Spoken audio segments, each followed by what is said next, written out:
الحمدللہ والصلاة علی رسول اللہ اما بعد فاعوذ باللہ من الشیطان الرجیم بسم اللہ الرحمن الرحیم یا ایہا الناس اتقوا ربکم الذی خلقکم من نفس واحدۃ وخلق منها زوجها وبث منہما رجالا کثیرا ونساء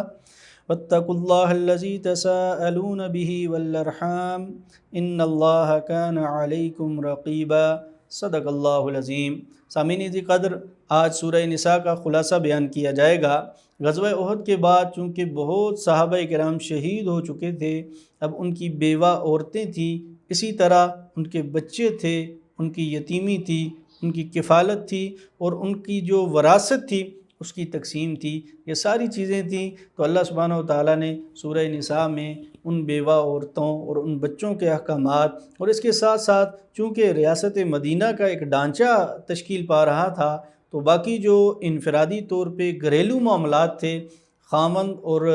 بیوی کے، میاں بیوی کے آپس کے معاملات، ان چیزوں کو بھی بیان کیا گیا، اور اسی طرح پھر جہاد سے متعلق بھی کچھ باتیں کی گئیں، اور منافقین کا بھی ذکر کیا گیا، اور منافقین کے ٹھکانے کا بھی اللہ سبحانہ و تعالیٰ نے ذکر فرمایا۔ ابتداءً اللہ سبحانہ و تعالیٰ نے فرمایا کہ اس رب سے ڈرو جس نے تمہیں ایک نفس سے پیدا کیا۔ حضرت آدم علیہ السلام کی ساری اولاد ہے انسانیت، اور پھر آگے فرمایا واتقوا اللہ الذی تساءلون بہ والارحام، کہ اور اللہ سے ڈرو جس کا واسطہ دے کر تم ایک دوسرے سے اپنے حقوق طلب کرتے ہو، کہ اللہ کا واسطہ دے کر تم جیسے دوسروں کے حقوق، تمہارے جو حقوق ہیں دوسروں سے تم طلب کرتے ہو، تو کوشش کیا کرو کہ اللہ کا ڈر اپنے دلوں میں بٹھاؤ، اور جو دوسروں کے حقوق ہیں وہ تم بھی خود بھی ادا کیا کرو۔ اس سے آگے یتیموں کے احکامات بیان کیے گئے۔ فرمایا یتیموں کا جو مال ہے ان کو دے دیا کرو، اور ان کا جو مال ہے، اچھا مال ہے، اس کو اپنے ردی مال کے ساتھ تبدیل نہ کر لیا کرو، کہ یتیم کو وراثت میں کوئی اچھی چیز ملی، تمہارے پاس کوئی ردی چیز تھی، تم نے وہ اس کی ملکیت میں ڈال دی، اور وہ اچھی چیز اپنی ملکیت میں رکھ دی، ایسا نہ کیا کرو۔ اور تیسرا حکم دیا کہ ان کے مال کو اپنے مال کے ساتھ گڑبڑ نہ کیا کرو۔ یتیم کی ملکیت میں جو چیزیں ہیں اس کے بالغ ہونے تک، اس کے حوالے کرنے تک، وہ ساری چیزیں اس کی ملکیت میں رہنی چاہیے، اس کی ملکیت واضح اور الگ ہونی چاہیے، تمہاری ملکیت کے ساتھ گڑبڑ نہیں ہونی چاہیے، کہ جب وہ بڑا ہو تو اسے معلوم ہی نہ ہو کہ میری ملکیت میں کیا چیزیں ہیں اور اس یتیم کی ملکیت میں کون سی چیزیں ہیں۔ اس سے آگے نکاح کے متعلق حکم دیا گیا کہ فَانْكِحُوا مَا طَابَ لَكُم مِّنَ النِّسَاءِ مَثْنَىٰ وَثُلَاثَ وَرُبَاعَ، کہ تم جو تمہیں عورتیں پسند ہیں ان سے تم نکاح کر سکتے ہو، 2 3 اور 4 تو 2 سے ابتدا کی اور 4 تک حد بندی کر دی۔ اصل میں عرب میں نکاح کا رواج بہت زیادہ تھا، لوگ نکاح زیادہ کرتے، اور کثرت سے ان کی اولاد ہوتی، ان کا قبیلہ بڑھتا، ان کی ایک دہشت اور وجاہت جو ہے وہ علاقے کے اوپر بڑھتی تھی، تو وہ بہت زیادہ 20 30 40 تک نکاح کیا کرتے تھے، اولاد ان سے ہوتی تھی ان کی۔ تو اللہ سبحانہ و تعالیٰ نے اس کو حد بندی مقرر فرما دی، اور 4 تک اس کو لے کر آئے، اور پھر فرمایا فَإِنْ خِفْتُمْ أَلَّا تَعْدِلُوا فَوَاحِدَةً أَوْ مَا مَلَكَتْ أَيْمَانُكُمْ، اور اگر تم 2 سے زیادہ بیویوں میں انصاف نہیں کر سکتے، یعنی کہ تم 2 بیویاں ہوں، 3 یا 4 ہوں، تو تمہیں یہ شبہ ہے کہ تم اپنے آپ کو ان کے ساتھ برابر حساب کتاب ان کے ساتھ نہیں رکھ سکتے، ان کے حقوق برابر ادا نہیں کر سکتے، ان کا نان نفقہ برابر نہیں کر سکتے، یا تمہاری اتنی قوت نہیں ہے کہ تم 2 سے زیادہ، 1 سے زیادہ بیوی کا جو نان نفقہ برداشت کر سکو، فرمایا پھر 1 بیوی پر ہی اکتفا کر لیا کرو۔ تو یہ اللہ سبحانہ و تعالیٰ نے عورتوں کو حقوق عطا فرمائے، کہ اسلام سے پہلے جو زیادہ سے زیادہ نکاح کیے جاتے تھے، اللہ سبحانہ و تعالیٰ نے 4 تک ان کی حد بندی کر دی، اور موجودہ زمانے میں بھی جو مغرب ہے اس کا بھی یہ مزاج بن چکا کہ وہ یہی کہتے ہیں کہ بیوی ایک ہو، لیکن غیر رسمی اور بغیر نکاح کے جو تعلقات ہیں وہ زیادہ عورتوں کے ساتھ ہو سکتے ہیں۔ وہ وہی عرب کا جو معاشرہ تھا، جو جاہلیت کا زمانہ تھا، اس کو اب مغرب جو ہے وہ پروموٹ کر رہا ہے، اور جنسی درندگی کی طرف انسانیت کو لے کر جانا چاہتا ہے۔ اللہ سبحانہ و تعالیٰ نے اس سے منع فرما دیا۔ اس سے آگے حکم دیا کہ عورتوں کو ان کے مہر جو ہوتے ہیں وہ خوشی سے دے دیا کرو، وہ ان کا حق ہے، وہ تم نے خود کہا کہ ان کو دوں گا، جب وہ مقرر ہو گیا تو پھر خوشی سے ان کو دے دیا کرو۔ فرمایا وَلَا تُؤْتُوا السُّفَهَاءَ أَمْوَالَكُمُ الَّتِي جَعَلَ اللَّهُ لَكُمْ قِيَامًا وَارْزُقُوهُمْ فِيهَا وَاكْسُوهُمْ وَقُولُوا لَهُمْ قَوْلًا مَّعْرُوفًا۔ یہ یتیموں سے متعلق حکم دیا جا رہا ہے کہ یتیم اگر وہ سمجھدار نہ ہو تو اس کا مال کوشش کیا کرو کہ اپنے پاس رکھو، جب وہ سمجھدار ہو جائے تو پھر اس کو دو۔ ہاں اگر وہ تم سے مال کا مطالبہ کرے تو ظاہر ہے اس کی ملکیت ہے، وہ بالغ ہو چکا ہے، تمہیں اسے دینا پڑے گا، لیکن ساتھ یہ بھی حکم دے دیا وَقُولُوا لَهُمْ قَوْلًا مَعْرُوفًا کہ بہترین مناسب انداز سے، نصیحت کے انداز میں اسے ساتھ سمجھا بھی دو کہ آپ اپنا مال ضائع کر دو گے، آپ اب اتنے سمجھدار نہیں ہوئے کہ آپ اپنے مال میں خود تصرف کر سکو، سمجھانا آپ کا کام ہے، آگے اس کی مرضی ہے، اس کی ملکیت میں اس کا مال ہے، جو چاہے وہ اپنے مال کے ساتھ کر سکتا ہے۔ اس سے آگے حکم دیا وَمَنْ كَانَ غَنِيًّا فَلْيَسْتَعْفِفْ کہ جو غنی ہو، جو مالدار ہو تو اسے چاہیے کہ یتیم کا مال نہ استعمال کرے۔ مَنْ كَانَ فَقِيرًا فَلْيَأْكُلْ بِالْمَعْرُوفِ اور جو فقیر ہے، جو غریب انسان ہے اور اس کی کفالت، اس کے پاس یتیم کی کفالت ہے، تو چاہے تو مناسب طریقے سے معروف حصہ اپنی جو اس کی جو وہ کیئر کر رہا ہے، ٹیک کیئر کر رہا ہے، تو اس کی جو خیال رکھ رہا ہے، جو ساری ضروریات اس کی پوری کر رہا ہے، تو مناسب اس کا معاوضہ جو ہے وہ اس کا وصول کر سکتا ہے۔ اس سے آگے فرمایا لِلرِّجَالِ نَصِيبٌ مِّمَّا تَرَكَ الْوَالِدَانِ وَالْأَقْرَبُونَ وَلِلنِّسَاءِ نَصِيبٌ مِّمَّا تَرَكَ الْوَالِدَانِ وَالْأَقْرَبُونَ۔ شریعت نے بتا دیا کہ مرد اور عورت دونوں کا مرنے والے کے ترکہ میں حصہ ہے، یعنی کہ اسلام سے پہلے عورتوں کو ترکے میں حصہ نہیں دیا جاتا تھا، ان کو وراثت میں حصے دار نہیں سمجھا جاتا تھا، تو اللہ سبحانہ وتعالیٰ نے فرما دیا کہ جو مرد ہیں ان کا بھی حصہ ہے ترکے میں، اور اسی طرح جو عورتیں ہیں ان کا بھی ترکے میں حصہ ہے۔ فرمایا مما قل منہ او کثر نصیبا مفروضا، پھر چاہے وہ کم ہو حصہ یا زیادہ ہو، یہ اللہ سبحانہ وتعالیٰ نے مقرر فرمایا۔ اللہ کی حکمت، اللہ کی مشیت، اللہ کا حکم، اللہ بہتر جانتے ہیں کہ اللہ نے جس کا حصہ زیادہ رکھا اور جس کا کم رکھا۔ اس سے آگے ایک وعید سنائی گئی جو لوگ یتیم کا مال کھاتے ہیں ان کے لیے۔ فرمایا ان الذین یأکلون اموال الیتامی ظلما انما یأکلون فی بطونہم نارا۔ فرمایا جو لوگ یتیم کا مال کھا جاتے ہیں، ہڑپ کر جاتے ہیں، ان کی زمینیں اپنے پاس رکھ لیتے ہیں، ان کی وراثت میں جائیداد جو ہوتی ہے وہ اپنے پاس رکھ لیتے ہیں، ان کے گھروں پہ قبضہ کر لیتے ہیں، فرمایا ان کے لیے یہ وعید ہے انما یاکلون فی بطونہم نارا کہ اللہ سبحانہ وتعالیٰ فرماتے ہیں وہ اپنی پیٹ میں آگ بھر رہے ہیں، جہنم کی آگ بھر رہے ہیں، جہنم ٹھکانہ ان کا یقینی ہے، اور قیامت والے دن ان کو دہکتی ہوئی آگ میں ڈالا جائے گا۔ اس سے آگے اللہ سبحانہ وتعالیٰ نے ذوی الفروض کے حصے مقرر فرمائے۔ ذوی الفروض وہ ہوتے ہیں کہ جن کے اللہ سبحانہ وتعالیٰ نے قرآن کریم میں حصے مقرر فرمائے۔ جب بھی کوئی انسان مر جاتا ہے تو سب سے پہلے اس کا جو ترکہ ہوتا ہے اس میں سے اس کے کفن دفن کا مناسب اخراجات کے ساتھ انتظام کیا جاتا ہے۔ اس کے بعد اگر اس نے کوئی قرض دینا تھا تو اس کی ساری وراثت میں جتنا بھی اس کا وہ وراثت کا بچتی ہے، جو ترکہ ہے، اس میں سے اس قرض کو ادا کیا جاتا ہے۔ اگر سارے کا سارا مال قرض میں ادا ہو جائے تو وہ سارے کا سارا ترکہ قرض میں ادا کر دیا جائے گا۔ دیکھیں قرض کی کتنی اہمیت ہے کہ قرض واپس لوٹانا ضروری ہے۔ اللہ سبحانہ وتعالیٰ نے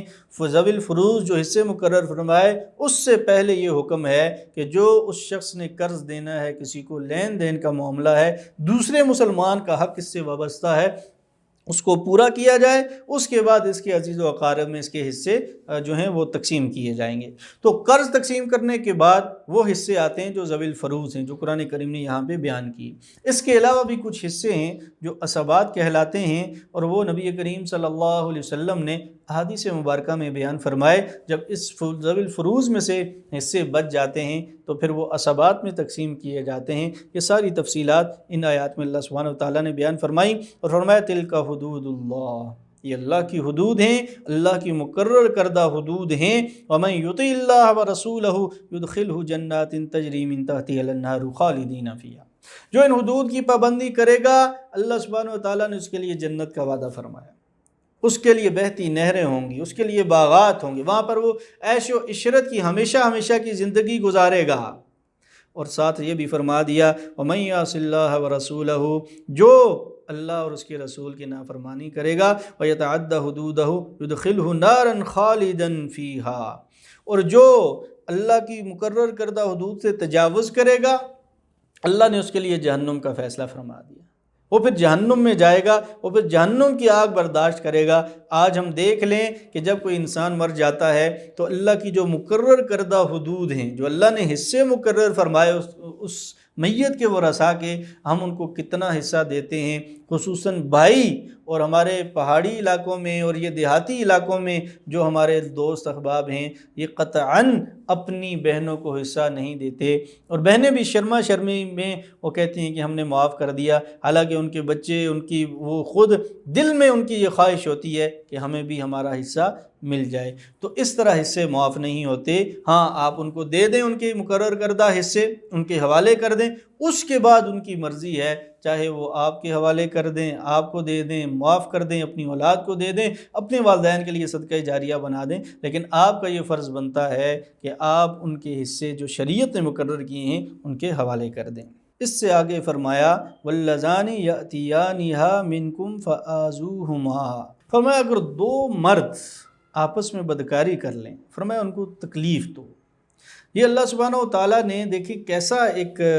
غلط غیر فطری ایک طریقہ ہے کہ اللہ سبحانہ و تعالیٰ نے اس کو کھل کے بیان کرنا بھی مناسب نہیں فرمایا، بلکہ فرمایا کہ فَآذُوهُمَا، کہ ان دونوں کو تکلیف دو، اور یہ گویا کہ حکومت کے سپرد کر دیا گیا کہ وہ ان کو جو تکلیف دینا چاہیں ان کو پہاڑ سے گرا دیں، ان کو قتل کروا دیں، ان کو سولی چڑھوا دیں، ان کو پھانسی چڑھوا دیں، ان کو ملک بدر کر دیں، علاقہ بدر کر دیں، جو بہتر سمجھتے ہیں حکمران، عدالت، قاضی سمجھتا ہے بہتر، وہ اس معاشرے کے مطابق فیصلہ کر دے۔ یہ ایسا غیر فطری عمل ہے کہ قوم لوط اس عمل میں مبتلا ہوئی تو اللہ سبحانہ و تعالیٰ نے پتھروں کی بارش اس قوم کے اوپر کی تھی۔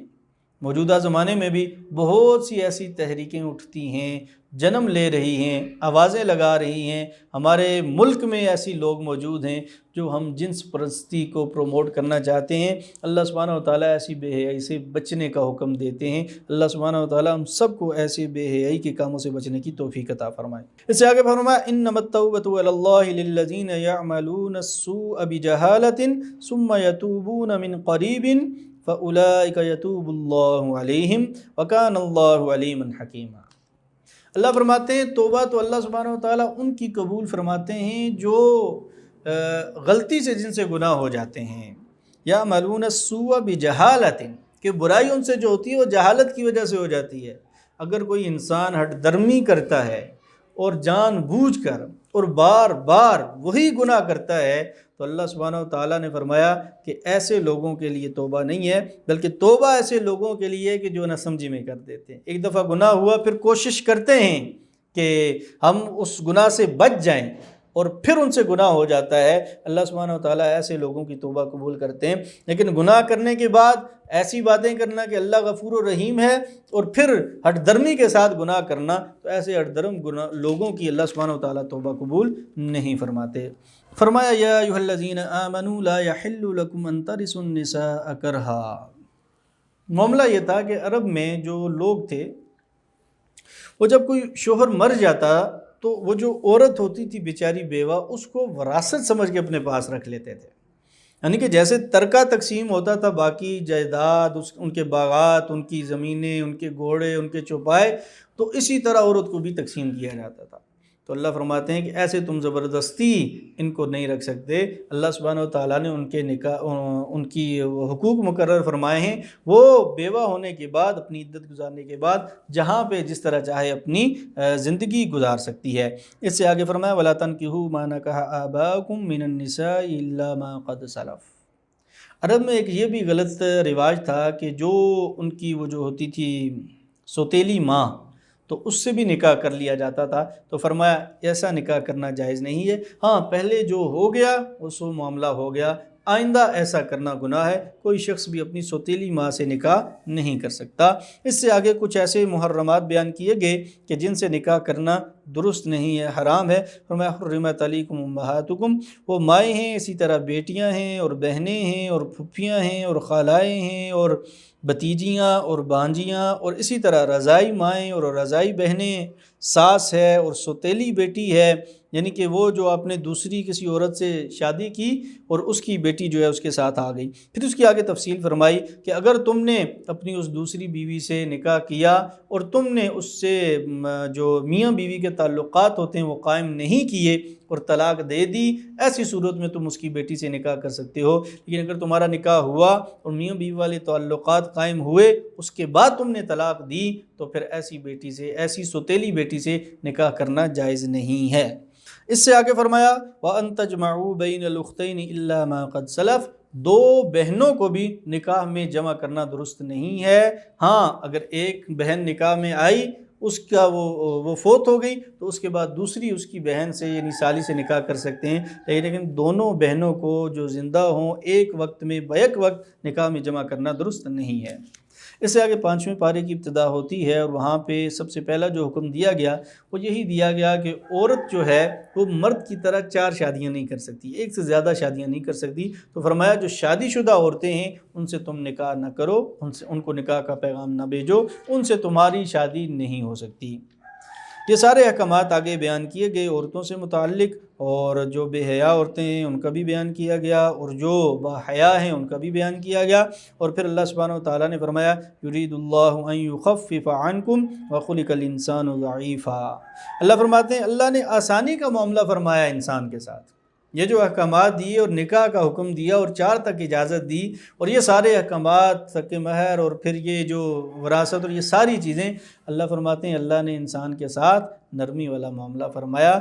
وَخُلِقَ الْإِنسَانُ ضَعِيفًا، اور انسان ان معاملات میں بہت کمزور ہے۔ یعنی اللہ نے انسان کو پیدا کیا، انسان میں شہوت کا مادہ رکھا، اور پھر انسان کا امتحان لیا۔ اللہ فرماتے ہیں کہ اس امتحان میں انسان بہت کمزور ثابت ہوا۔ عورت کا جال، عورت کا مکر اور یہ ساری چیزیں، یہ انسان مرد کے لیے بہت مشکل ہوتی ہیں کہ ان چیزوں سے بچ سکے۔ اسی طرح جو عورتیں ہوتی ہیں ان کو بھی اللہ سبحانہ وتعالیٰ نے پاک دامن رہنے کا حکم دیا، تو اسی لیے فرمایا کہ انسان ان معاملات میں بڑا کمزور ہے۔ اللہ سبحانہ وتعالیٰ ہم سب کی عزتوں کی حفاظت فرمائے۔ اس سے آگے اللہ سبحانہ وتعالیٰ نے ایک پیکج کا اعلان کیا، فرمایا ان تجتنبوا کبائر ما تنہون عنہ نکفر عنکم سیئاتکم۔ وہ یہ ہے کہ اگر تم کبیرہ گناہوں سے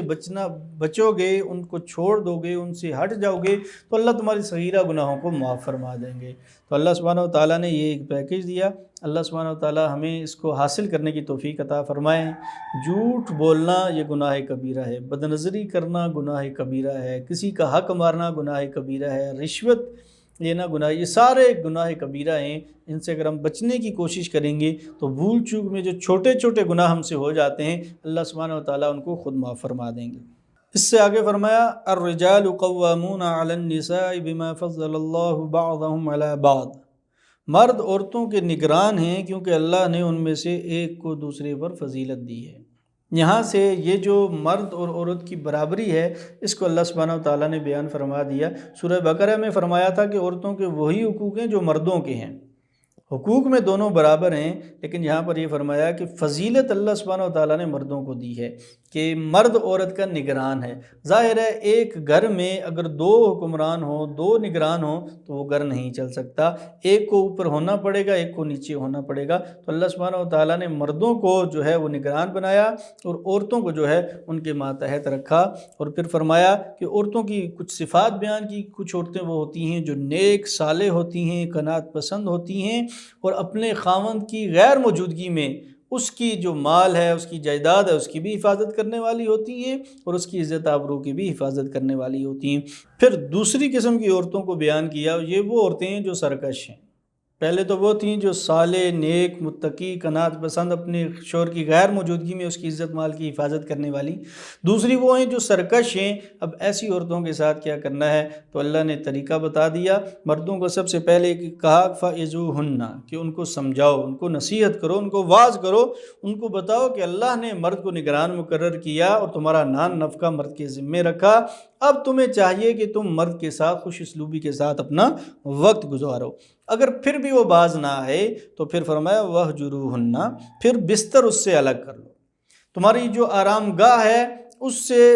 سے جو ہے وہ الگ کر لو اسے۔ اگر پھر بھی باز نہ آئے تو فرمایا وَاضْرِبُوهُنَّ، پھر انہیں ہلکی سی مار بھی دے سکتے ہو۔ لیکن یاد رکھیے کہ قرآن نے 3 طریقے بیان کیے۔ سب سے پہلا واعظ اور نصیحت کا بیان کیا، پھر اس کے بعد اس کا بستر الگ کرنا، اور تیسرے نمبر پر مار ہے۔ اور یہ بھی علماء نے لکھا، فقہاء نے لکھا کہ مار بھی ایسی ہونی چاہیے کہ جس سے نشان جسم پر نہ پڑے، یعنی کہ ہلکی سی مار۔ تو اس لیے ہمارے ہاں معاشرے میں سب سے پہلے مار پیٹ شروع کر دی جاتی ہے۔ شریعت نے جو طریقہ بتایا ہے اسی کو فالو کرتے ہوئے ہمیں اپنی عورتوں کے ساتھ معاملہ کرنا چاہیے۔ فرمایا وَإِنْ خِفْتُمْ شِقَاقَ بَيْنِهِمَا فَبَعْثُوا حَكَمًا مِّنْ أَهْلِهِ وَحَكَمًا مِّنْ أَهْلِهَا۔ اس سے آگے فرمایا کہ اگر مرد اور عورت دونوں میں اختلاف ہو گیا تو اب اس کا طریقہ یہ ہے کہ ایک مرد کی طرف سے حکم مقرر کر لیا جائے اور دوسرا عورت کی طرف سے حکم فیصلہ کرنے والا مقرر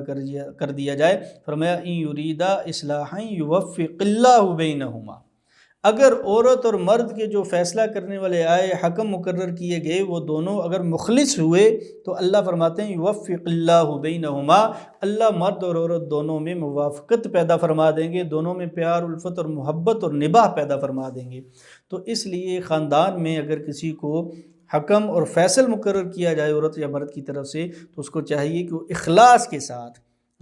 شہادت گواہی جو فیصلہ کرے تو وہ سارے معاملات جو ہیں وہ اخلاص کے ساتھ ہوں، مبنی بر حق ہوں۔ تو اگر یوں کریں گے دونوں طرف سے میاں بیوی کے حکم تو اللہ خود بخود دونوں میں موافقت پیدا فرما دیں گے۔ اس سے آگے فرمایا وَاعْبُدُوا اللَّهَ وَلَا تُشْرِكُوا بِهِ شَيْئًا، کہ اللہ کی عبادت کرو، اس کے ساتھ کسی کو شریک نہ ٹھہراؤ۔ اور اس سے اگلا حکم دیا کہ والدین کے ساتھ اچھا سلوک کرو، قرابت داروں کے ساتھ، یتیموں کے ساتھ، مسکینوں کے ساتھ، والجار ذی القربى، اور قریب والے پڑوسی کے ساتھ، والجار الجنب، اور دور والے پڑوسی کے ساتھ، والصاحب بالجنب،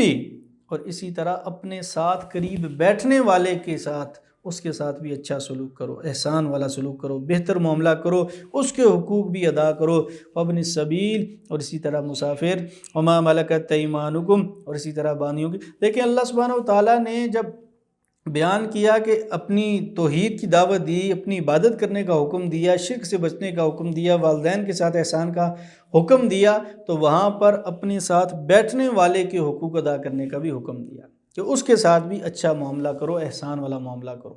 تو دوسرے کے حقوق کا خیال رکھنا، شریعت نے اس کو کتنی اہمیت دی، اس آیت کریمہ سے اس کا اندازہ لگایا جا سکتا ہے۔ فرمایا یا ایھا الذین آمنوا لا تقربوا الصلاۃ وانتم سکارى، فرمایا جب تم شراب کی حالت میں ہو، نشے کی حالت میں ہو تو اس وقت نماز کے قریب بھی نہ آیا کرو۔ پہلے سورہ بقرہ میں تھا، اللہ نے فرمایا کہ شراب جو ہے اس میں نفع کم ہیں اور نقصان زیادہ ہیں،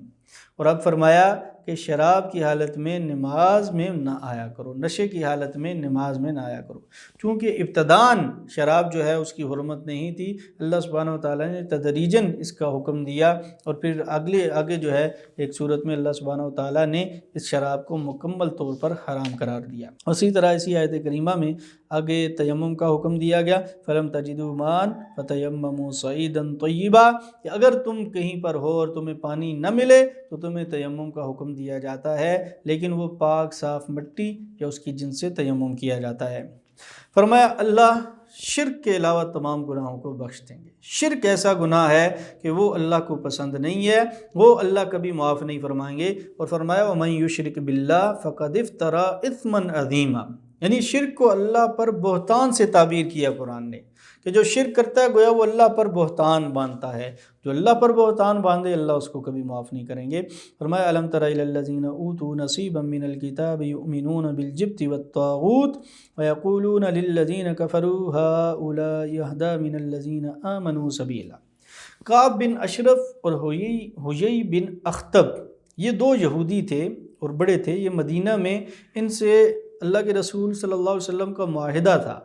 کہ مدینہ کے اندر ہم رہیں گے اور باہر سے اگر کوئی آئے گا تو ہم مل کر مقابلہ کریں گے، اور ہم اپنی باتیں کسی کے ساتھ شیئر نہیں کریں گے۔ یہ ساری چیزیں ان کے ساتھ معاہدہ ہوا تھا۔ یہ دونوں مکہ چلے گئے اور وہاں پر جا کر انہوں نے ابو سفیان جو اس وقت مسلمان نہیں ہوئے تھے،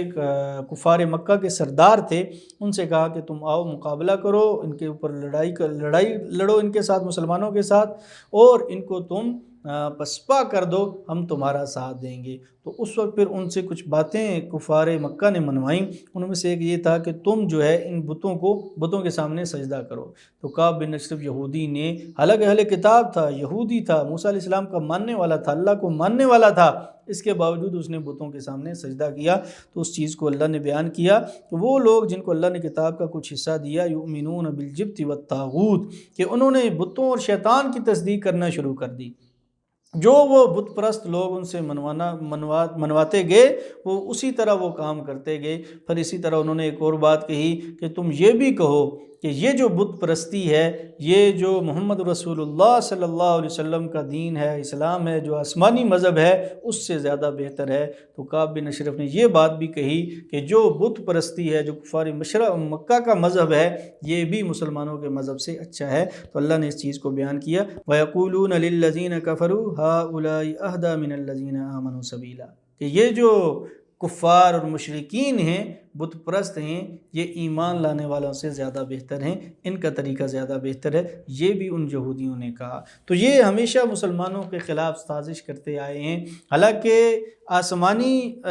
کتاب قرآن کریم اور یہودی بھی آسمانی کتاب تورات کے اوپر ایمان رکھنے والے ہیں، لیکن اس کے باوجود نبی کریم صلی اللہ علیہ وسلم سے حسد اور بغض رکھنے کی وجہ سے انہوں نے ان کفار اور مشرکین کے ساتھ یہ بتوں کے سامنے جھک گئے۔ فرمایا یا ایھا الذین آمنوا اطیعوا اللہ واطیعوا الرسول واولی الامر منکم، فرمایا اے ایمان والو، اللہ کی اطاعت کرو اور رسول اللہ صلی اللہ علیہ وسلم کی اطاعت کرو، واولی الامر منکم، اور جو صاحب اختیار لوگ ہیں ان کی اطاعت کرو۔ اس سے مراد حکمران ہیں، اسلامی حکمران، ان کی اطاعت کا بھی حکم دیا گیا۔ اب دیکھیں اسلامی حکمران کو اللہ سبحانہ و تعالیٰ نے کتنی اہمیت دی کہ فرمایا اللہ کی اطاعت کرو، اللہ کے رسول کی اطاعت کرو، اور اس کے ساتھ ساتھ جو صاحب اختیار لوگ ہیں ان کی بھی اطاعت کرو۔ فرمایا فَإِن تَنَازَعْتُمْ فِي شَيْءٍ فَرُدُّوهُ إِلَى اللَّهِ وَالرَّسُولِ إِن كُنتُمْ تُؤْمِنُونَ بِاللَّهِ وَالْيَوْمِ الْآخِرِ۔ یہاں سے یہ بیان کیا کہ اب صاحب اختیار کی بھی اللہ نے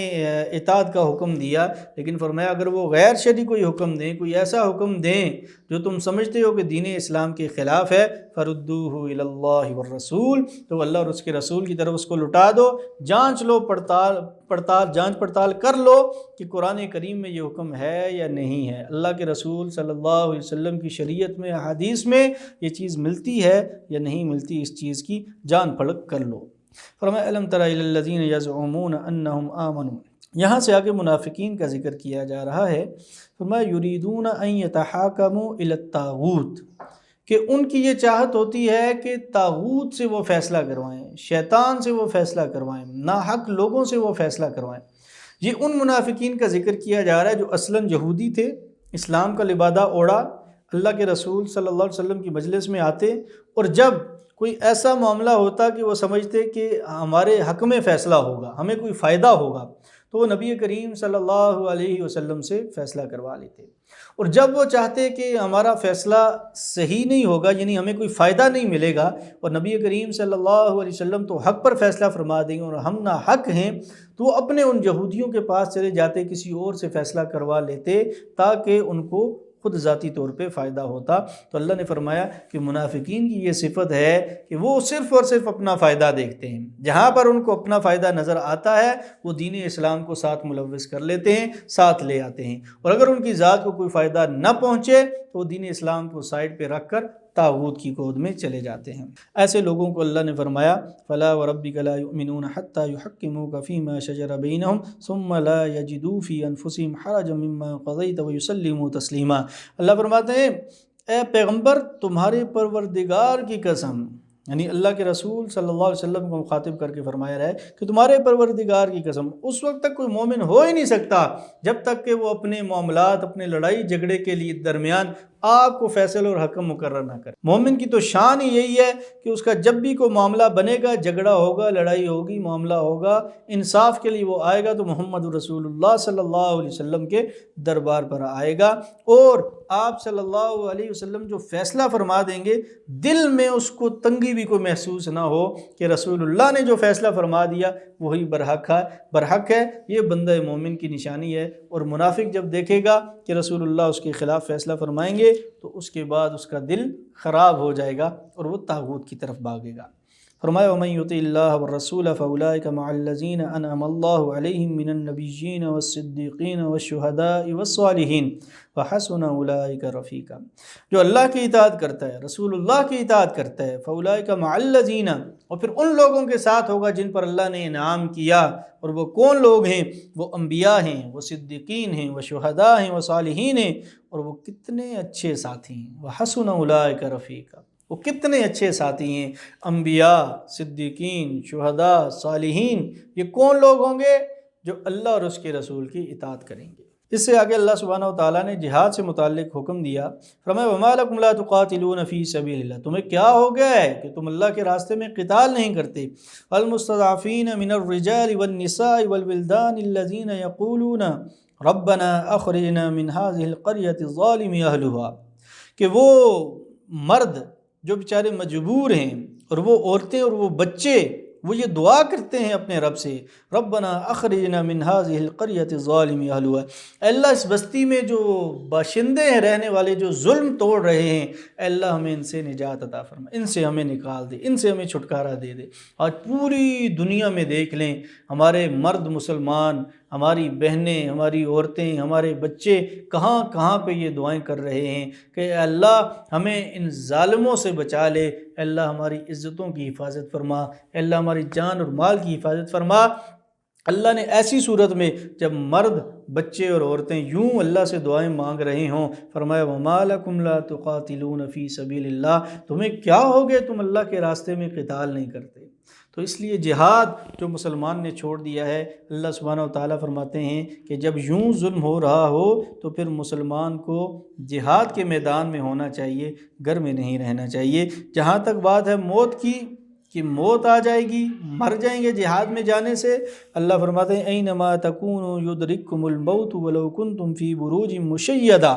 تم مضبوط قلعے کے اندر بھی رہو، وہاں پر بھی تمہیں موت آئے گی۔ یہ نہیں ہے کہ جہاد میں جانے سے موت آئے گی اور گھر میں رہنے سے بچ جاؤ گے۔ اللہ فرماتے ہیں مضبوط قلعے بنا لو اور ان کے بڑے بڑے مضبوط دروازے بنا لو اور ان کو لاک کر کے اندر بیٹھ جاؤ، پھر بھی جب موت کا وقت مقرر ہے،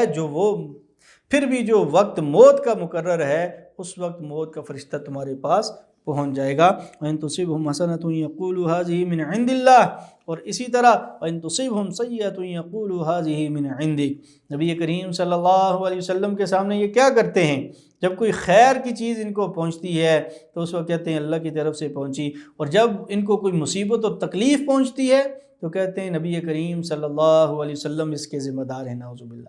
کہ حضور صلی اللہ علیہ وسلم کی وجہ سے ہمیں یہ تکلیف اور یہ مصیبت پہنچی۔ یعنی جہاد کے لیے بلائیں، کوئی بھی مشقت والا مصیبت والا کام نبی کریم صلی اللہ علیہ وسلم ان کو حکم دیں تو اس وقت پھر یہ نبی کریم صلی اللہ علیہ وسلم پہ باتیں کرتے ہیں۔ آج بھی دیکھ لیں منافقین کیسے نبی کریم صلی اللہ علیہ وسلم پہ باتیں کرتے ہیں، گستاخی کرتے ہیں، عجیب و غریب طرح کے تانے لگاتے ہیں اور نام اپنا مسلمان رکھے ہوئے ہیں۔ سوشل میڈیا پہ کئی لوگ ایسے ہیں جو ایسی باتیں کرتے ہیں، اپنے آپ کو اسلام مسلمان کہتے ہیں، اس کے باوجود نبی کریم صلی اللہ علیہ وسلم پہ تنقید کرتے ہیں، نعوذ باللہ۔ اللہ نے کیا جواب دیا؟ فرمایا ما اصابک من حسنۃ فمن اللہ وما اصابک من سیئۃ فمن نفسک، فرمایا جو تمہیں خیر اور بھلائی پہنچتی ہے وہ اللہ کی طرف سے پہنچتی ہے، اور جو تمہیں برائی، مصیبت یا تکلیف پہنچتی ہے فمن نفسک، تو وہ تمہاری اپنے اعمال، تمہاری اپنی ذات کی وجہ سے پہنچتی ہے۔ تم ایسے اعمال کرتے ہو جس کی وجہ سے تمہیں وہ تکلیف اور وہ مصیبت پہنچتی ہے۔ اللہ کے رسول صلی اللہ علیہ وسلم کا اس میں کوئی عمل دخل نہیں ہے۔ تم بہترین طریقے سے صدق دل کے ساتھ اللہ کے رسول پہ ایمان لاؤ، اللہ تمہاری مدد و نصرت بھی کریں گے، تمہاری مشکلات کو بھی دور کریں گے۔ جہاں تک نبی کریم صلی اللہ علیہ وسلم کا تعلق ہے، فرمایا وَأَرْسَلْنَاكَ لِلنَّاسِ رَسُولًا، ہم نے آپ صلی اللہ علیہ وسلم کو لوگوں کے لیے رسول بنا کر بھیجا ہے۔ آپ صلی اللہ علیہ وسلم لوگوں کے لیے مصیبتیں اور تکلیفوں کا باعث نہیں ہیں، آپ صلی اللہ علیہ وسلم تو لوگوں کے لیے رحمت کا باعث ہیں۔ فرمایا وَإِذَا جَاءَهُمْ أَمْرٌ مِّنَ الْأَمْنِ أَوِ الْخَوْفِ أَذَاعُوا بِهِ، فرمایا جب امن یا خوف کی کوئی خبر پہنچتی ہے تو یہ لوگ کیا کرتے ہیں؟ اسے تحقیق کے بغیر پھیلانا شروع کر دیتے ہیں۔ وَلَوْ رُدُّوهُ إِلَى الرَّسُولِ وَإِلَى أُولِي الْأَمْرِ مِنْهُمْ لَعَلِمَهُ الَّذِينَ يَسْتَنبِطُونَهُ مِنْهُمْ۔ موجودہ دور میں بھی یہ بڑی وبا ہے، ایک المیہ ہے کہ خبر کو بغیر تحقیق کے آگے پھیلانا شروع کر دیا جاتا ہے، اور جب سے یہ سوشل میڈیا آیا ہے تو تحقیق یا خبر کی صداقت اس طرف تو دھیان ہی نہیں جاتا، بس سب سے پہلے خبر پہنچانا یہی مطلوب اور مقصود ہوتا ہے ہر انسان کا، اور فوراً وہ سوشل میڈیا پہ باتیں اور وہ خبریں پھیلانا شروع کر دیتے ہیں۔ اللہ فرماتے ہیں وَلَوْ رُدُّوهُ إِلَى الرَّسُولِ وَإِلَىٰ أُولِي الْأَمْرِ مِنْهُمْ لَعَلِمَهُ الَّذِينَ يَسْتَنبِطُونَهُ مِنْهُمْ، یعنی کہ منافقین جو خبریں آتی تھیں پھیلانا شروع، افواہیں پھیلانا شروع کر دیتے تھے کہ وہ آ رہا ہے جہاد، وہ لڑائی کے لیے وہ لوگ آ رہے ہیں، فلاں قبیلہ جو ہے بغاوت کرنے جا رہا ہے، فلاں طرف سے لشکر مسلمانوں کے اوپر حملہ آور ہونے آ رہا ہے۔ تو اللہ فرماتے ہیں کہ اگر تم منافقین وہی خبریں تم اللہ کے رسول صلی اللہ علیہ وسلم کی طرف لے کر جاؤ، یا اولی الامر منہم، یا وہ لوگ جو سمجھدار ہیں، جو سمجھنے والے ہیں، بڑے لوگ ہیں، کبار صحابہ کرام ہیں، ان تک لے کر جاتے تو تمہیں پتہ چل جاتا کہ خبر کی حقیقت کیا ہے۔ تو ہمیں چاہیے کہ ہم موجودہ زمانے میں بغیر تحقیق کے خبریں آگے نہ پھیلایا کریں۔ فرمایا من یشفع شفاعۃ حسنۃ یکن لہ نصیب منہا، جو اچھی بہترین سفارش کرے گا اس کو اس کا حصہ بھی ملے گا، ومن یشفع شفاعۃ سیئۃ یکن لہ کفل منہا، اور جو کسی برے کام کی سفارش کرے گا تو آگے وہ جو برا کام وجود میں آئے گا اس کا گناہ بھی اس سفارش کرنے والے کو ملے گا۔ اس لیے سفارش کرنے میں یہ احتیاط کرنی چاہیے کہ آپ کی سفارش سے خیر ہی پھیلے، خیر کا ہی کوئی کام ہو، نہ کہ شر پھیلے اور شر کے کام آگے پروموٹ ہوں۔ اس سے آگے فرماؤ اذا حییتم بتحیۃ فحیوا باحسن منہا او ردوہا۔ قرآن کتنی بڑی کتاب ہے، دیکھیں یہاں پہ سلام کرنے کا حکم دیا جا رہا ہے۔ موجودہ دور میں اس حکم سے ہم بہت دور ہو چکے ہیں، جو جاننے والا ہے صرف اسے سلام کرتے ہیں، جو جاننے والا ہے اسے سلام نہیں کرتے ہیں۔ اللہ فرماتے ہیں جب تمہیں کوئی سلام کرے تو اسے اچھا، احسن، اس سے زیادہ وہ جواب دیا کرو۔ السلام علیکم ورحمۃ اللہ، تو جواب میں کہو وعلیکم السلام ورحمۃ اللہ وبرکاتہ، اور اگر اتنا نہیں کہہ سکتے اور ردوہا تو انہی الفاظ کو تو لوٹا دو کہ وعلیکم السلام۔ بہرکیف سلام کرنا چاہیے، یہ مسلمان کے حقوق میں سے ایک حق ہے کہ مسلمان جب ملے تو انسان اس کو سلام کرے، اس کے اوپر سلامتی بھیجے۔ اس سے آگے قتل سے متعلق حکم فرمایا کہ وَمَن يَقْتُلْ مُؤْمِنًا مُتَعَمِّدًا فَجَزَاؤُهُ جَهَنَّمُ خَالِدًا فِيهَا وَغَضِبَ اللَّهُ عَلَيْهِ وَلَعَنَهُ وَأَعَدَّ لَهُ عَذَابًا عَظِيمًا۔ فرمایا جو کسی بندہ مومن کو عمدن قتل کر دے اس کی سزا جہنم ہے، ہمیشہ اس میں رہے گا، اور ساتھ یہ بھی فرمایا اس کے لیے دردناک عذاب تیار کیا ہوا ہے، عذاب عظیم اس کے لیے اللہ سبحانہ وتعالیٰ نے تیار کیا ہوا ہے۔ مفسرین کرام فرماتے ہیں کہ یہاں پہ یہ جو اللہ سبحانہ وتعالیٰ نے فرمایا فَجَزَاؤُهُ جَهَنَّمُ خَالِدًا فِيهَا، تو یہ چونکہ بندہ مومن جو ہے وہ کبھی نہ کبھی تو اس سے وہ نکلے گا، جہنم سے نکلے گا، تو یہ اس عذاب کی شدت کو بیان کرنے کے لیے کہا گیا کہ اسے شدید ترین عذاب دیا جائے گا۔ اس سے آگے فرمایا کہ ہجرت کیا کرو۔ نبی کریم صلی اللہ علیہ وسلم مکہ سے ہجرت فرما کر مدینہ تشریف لائے، تو جو لوگ اب مسلمان وہاں پر نئے ہوئے مکہ میں یا پرانے ہیں تو ان کو بھی چاہیے کہ وہ ہجرت کر کے مدینہ میں آ جائیں، اللہ کے رسول صلی اللہ علیہ وسلم کے پاس آ جائیں۔ فرمایا ان الذین توفاہم الملائکۃ ظالمی انفسہم قالوا فیما کنتم قالوا کنا مستضعفین فی الارض قالوا الم تکن ارض اللہ واسعۃ فتہاجروا فیہا فاولئک مأواہم جہنم وساءت مصیرا، یعنی کہ ہجرت کا حکم دیا گیا، اور فرمایا جو ہجرت نہیں کرے گا اور وہاں پر وہ دین اسلام پہ عمل نہیں کر سکتا تو ایسے لوگوں کا ٹھکانہ جہنم ہے۔ یہ آیت کریمہ جب نازل ہوئی اور اللہ سبحانہ وتعالیٰ نے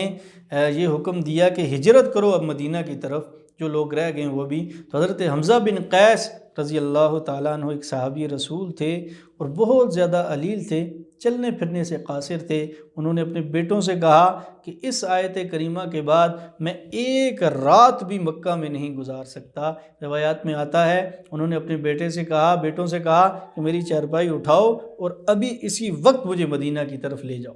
جب ان کے بیٹوں نے ان کی چارپائی اٹھائی اور ان کو مدینہ کی طرف لے کر جانا شروع کیا، راستے میں ان کی موت آ گئی۔ اللہ سبحانہ وتعالیٰ نے پھر ان کے اعزاز میں، ایسے لوگوں کے اعزاز میں فرمایا وَمَن يُهَاجِرْ فِي سَبِيلِ اللَّهِ يَجِدْ فِي الْأَرْضِ مُرَاغَمًا كَثِيرًا وَسَعًا وَمَن يَخْرُجْ مِن بَيْتِهِ مُهَاجِرًا إِلَى اللَّهِ وَرَسُولِهِ ثُمَّ يُدْرِكْهُ الْمَوْتُ۔ پھر جب اللہ کے راستے میں انہوں نے ہجرت کی اور راستے میں ان کو موت آ گئی، فقد وقع اجرہ علی اللہ، تو ایسے لوگوں کا اجر اللہ کے ذمہ ہے۔ جیسے اللہ فرماتے ہیں نا کہ فلاں کام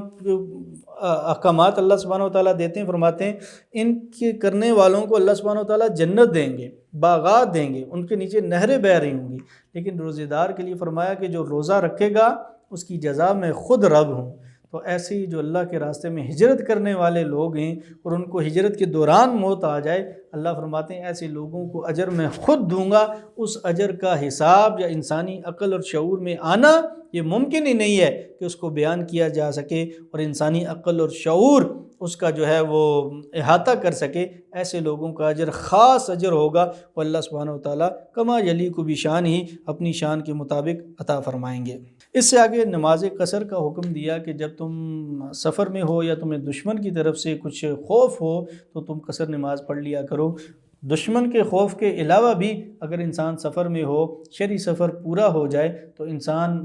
قصر نماز پڑھے گا، یعنی ظہر کی جو ہیں وہ 4 کی جگہ 2 پڑھے گا، عصر کی 4 کی جگہ 2 پڑھے گا، مغرب کے 3 ہی پڑھے گا، عشاء کے 4 کی جگہ 2 پڑھے گا، 3 وتر پڑھے گا، فجر کے 2 فرض پورے ہی پڑھے گا۔ اور اسی طرح میدان جنگ میں پھر نماز کا بتایا گیا کہ جب میدان جنگ میں نماز پڑھنے کی صورت پیش آئے تو پھر ایک امام کے پیچھے 2 گروہ بنا لیے جائیں، پہلے ایک گروہ 1 رکعت پڑھے گا، پھر دوسرا پڑھے گا، پھر تنہا دونوں گروہ اپنی جو ہے وہ نماز مکمل کریں گے۔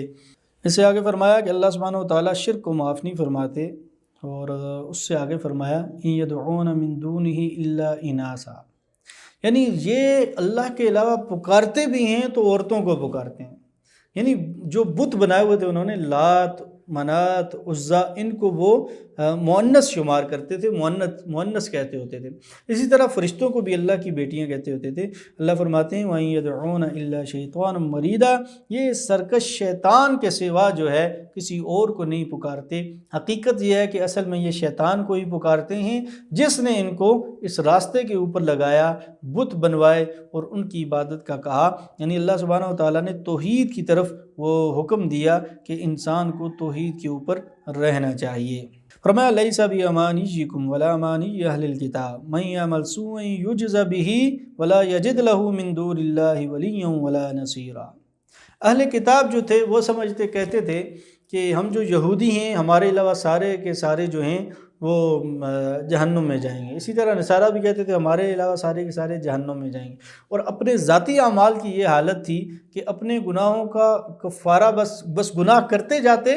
اور اپنے پاپ پادریوں کو وہ اخراجات اور ہدیے اور یہ چیزیں دے کر سمجھتے کہ شاید ہمارے گناہ معاف ہو گئے۔ اللہ فرماتے ہیں کہ تم لوگ مشرکین بھی یہ امیدوں پہ وابستہ رہنے والے ہیں، خیالی پلاؤ جو ہیں وہ قائم کرنے والے ہیں کہ ہم یوں جنت میں چلے جائیں گے۔ ایسی بات نہیں ہے۔ من یعمل سوءا یجز بہ، جو بھی برا عمل کرے گا اس کی سزا اللہ سبحانہ وتعالیٰ اسے دیں گے۔ جو کفر کرے گا قیامت والے دن اس کو کفر کی سزا ضرور ملے گی، جو شرک کرے گا قیامت والے دن اس کو شرک کی سزا ضرور دی جائے گی۔ ولا یجد لہ من دون اللہ ولیا ولا نصیرا، وہاں پر پھر ان کا کوئی مددگار نہیں ہوگا، کوئی دوست نہیں ہوگا جو ان کو بچا سکے۔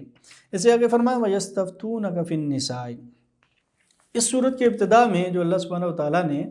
عورتوں کے احکامات بیان فرمائے، چونکہ وہ غزوہ احد کے بعد نازل ہوئی تھی تو صحابہ کرام میں سے بعض سمجھتے تھے کہ شاید یہ صرف احد کے جو شہداء ہیں ان کے بچوں اور یتیموں کے ساتھ یہ معاملہ ہے، یہ احکامات ہیں۔ تو پھر صحابہ کرام نے سوال کیا کہ عورتوں کے مہر اور عورتوں کے جو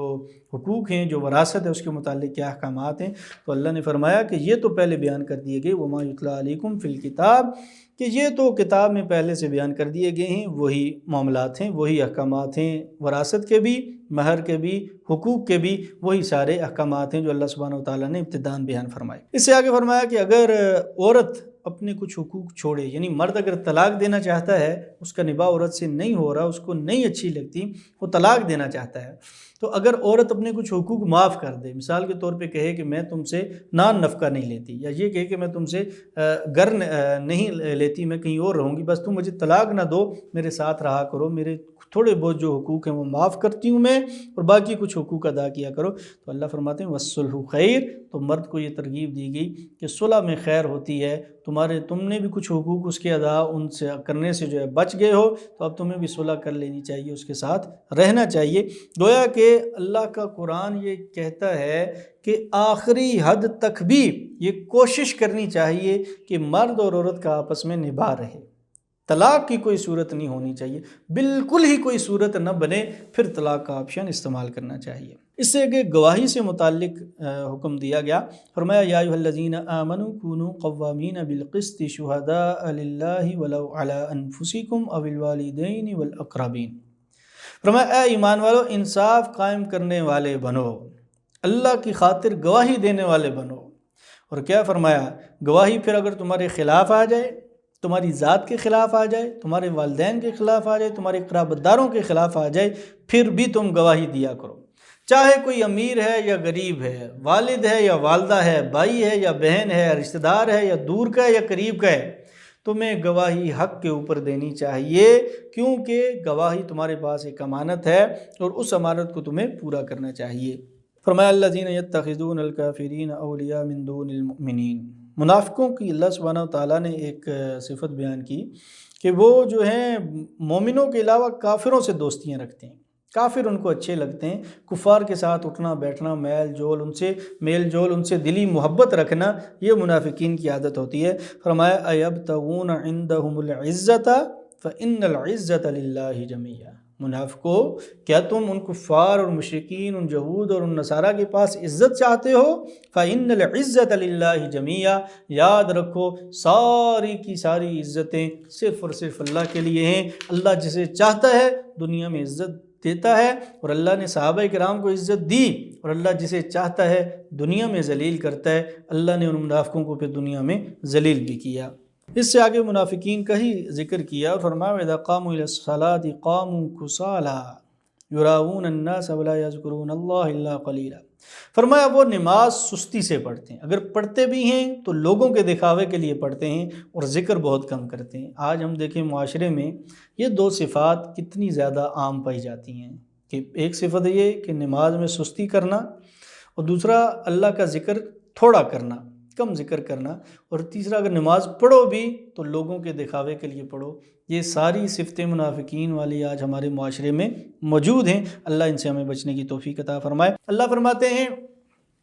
مذبذبین بین ذالک لا الہ ہؤلاء ولا الہ ہؤلاء۔ یہ کفر اور ایمان ان دونوں کے درمیان ڈاماڈول ہیں، نامعلوم کس وقت یہ ایمان کی طرف آئیں، کس وقت یہ کفر کی طرف جائیں، ان کا کچھ پتہ نہیں چلتا کہ یہ مومن ہیں یا کافر ہیں، ان کا ایمان ایسا ہے۔ ان کے لیے اللہ نے حکم لگایا ان المنافقین فی الدرک الاسفل من النار۔ اللہ فرماتے ہیں جہنم کے سب سے نچلے طبقے میں منافقین ہوں گے، کفار اور مشرکین سے بھی نیچے منافق ہوں گے۔ فرمایا ما یفعل اللہ بعذابکم ان شکرتم وآمنتم۔ منافقوں کو بھی اللہ نے دعوت دی، منافقوں کو بھی اللہ سبحانہ و تعالیٰ نے دعوت فکر دی۔ فرمایا اللہ کو کیا ملتا ہے تمہیں عذاب دے کر؟ ما یفعل اللہ بعذابکم، کہ اللہ کو تمہیں عذاب دے کر کیا ملے گا؟ ان شکرتم وآمنتم، اگر تم ایمان لے آؤ، اگر تم اللہ کا شکر ادا کرنا شروع کر دو تو اللہ تو تمہیں عذاب نہیں دے گا۔ تم اللہ کا شکر ادا کرو، اللہ کی ذات پہ ایمان لے کر آؤ، اللہ سبحانہ و تعالیٰ شکر کرنے والوں کی بڑی قدر کرتے ہیں۔ اس سے آگے چھٹا پارہ شروع ہوتا ہے، فرمایا لا يحب اللہ الجہر بالسوء من القول الا من ظلم وکان اللہ سمیعا علیما۔ اللہ اس بات کو پسند نہیں کرتا کہ کسی کی برائی اعلانیہ زبان پر لائی جائے الا یہ کہ اس پر ظلم ہوا ہو۔ فرمایا وکان اللہ سمیعا علیما، اللہ سننے والا ہے، جاننے والا ہے۔ یعنی کہ کسی کی برائی کا پردہ رکھنا یہ اصل مقصود اور مطلوب ہے، کہ کسی کی برائی، کسی کی کوئی بری بات، بری چیز آپ کے سامنے آ گئی، آپ تک پہنچ گئی تو آپ اس پر پردہ رکھیں۔ ہاں، اس کو اعلانیہ زبان پر اس وقت لائیں جب ظلم ہو رہا ہو، آپ اس مقصد کے لیے اس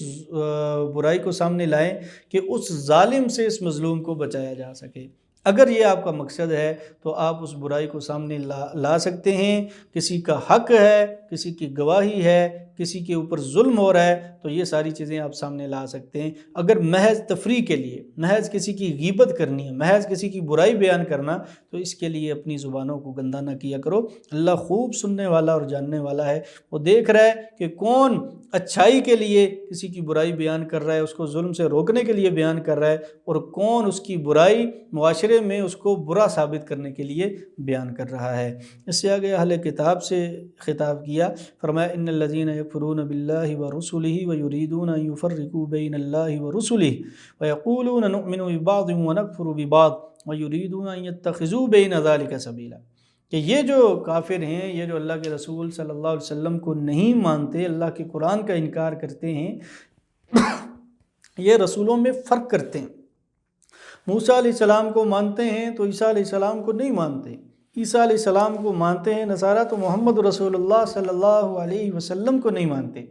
یہ ان میں فرق کرتے ہیں، وَيَتَّخِذُوا بَيْنَ ذَلِكَ سَبِيلًا، اور یہ کوئی اور راستہ جو ہے وہ نکالنے کی کوشش کر رہے ہیں۔ اللہ فرماتے ہیں ایسے لوگ جو رسولوں میں فرق کریں، رسولوں پہ ایمان نہ لائیں، اللہ کی کتابوں کو نہ مانیں، اولئک هم الکافرون حقا، ایسے ہی لوگ پکے اور ٹھکے کافر ہیں۔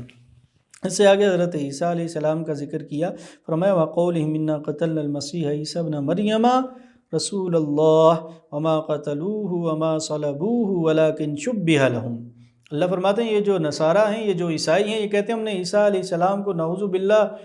قتل کر دیا گیا تھا، ان کا یہ عقیدہ ہے۔ تو اللہ فرماتے ہیں کہ ان کو نہ سولی چڑھایا گیا، نہ قتل کیا گیا، بلکہ ان کو ایک شبہ ہو گیا کہ عیسیٰ علیہ السلام کی جگہ کسی اور کو سولی لٹکایا گیا۔ بر رفعہ اللہ الیہ، اللہ سبحانہ وتعالیٰ نے عیسیٰ علیہ السلام کو تو آسمانوں کی طرف اٹھا لیا تھا۔ سے آگے فرمایا یا اہل الکتاب لا تغلوا فی دینکم ولا تقولوا علی اللہ الا الحق، اے اہل کتاب دین میں غلو نہ کرو، غلو نہ کرو، اللہ کے بارے میں جو حق ہے وہی بیان کیا کرو۔ عیسیٰ علیہ السلام جو ہیں وہ مریم علیہ السلام کے بیٹے تھے، اللہ کے رسول تھے، اللہ کے کلم تھے، اللہ سبحانہ وتعالیٰ نے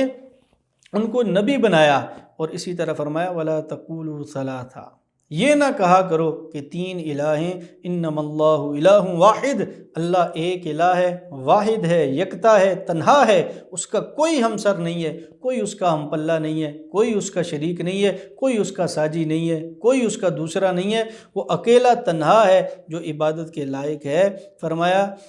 سبحانہ ان یکون لہ ولد، وہ پاک ہے ذات اس سے کہ اس کی کوئی اولاد ہو یا وہ کسی کی اولاد ہو۔ اللہ کی ذات شرک سے پاک ہے، اللہ کی ذات تقسیم سے پاک ہے، اللہ کی ذات اولاد سے پاک ہے، اللہ کی اولاد ولد سے یا والد ہونے سے پاک ہے۔ تو یہ آخر میں اللہ سبحانہ وتعالیٰ نے توحید کا ذکر کیا، اہل کتاب کو ایک دعوت فکر دی کہ اللہ کے ساتھ حضرت عیسیٰ علیہ السلام کو، حضرت مریم علیہ السلام کو، حضرت عزیر علیہ السلام کو، یہودی، یہ ان اللہ کے ساتھ شریک نہ ٹھہراؤ۔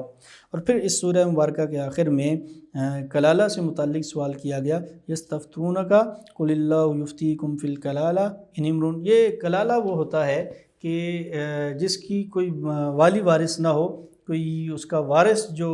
ہیں وہ موجود نہ ہوں، تو ایسی شخص کو کلالہ کہا جاتا ہے۔ اس کے احکامات بیان کیے گئے۔ اللہ سبحانہ وتعالیٰ کہنے سننے سے زیادہ عمل کرنے کی توفیق عطا فرمائے۔ وآخر دعوانا الحمد للہ رب العالمین۔